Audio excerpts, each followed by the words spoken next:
नमस्कार दोस्तों, BNS homeopathy से मैं डॉक्टर रत्नेश। दोस्तों,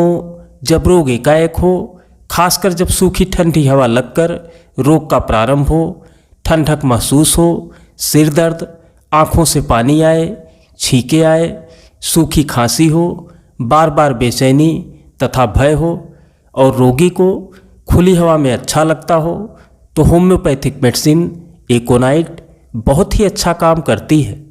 इस दवा का प्रयोग 30 पोटेंसी में एकोनाइट 30 2 से 3 बूंद या 4 से 6 गोली की मात्रा में 1 से 2 खुराक 15-15 मिनट के अंतर पर और दिन भर में 3 से 4 खुराक देने से बहुत ही अच्छा लाभ मिलता है।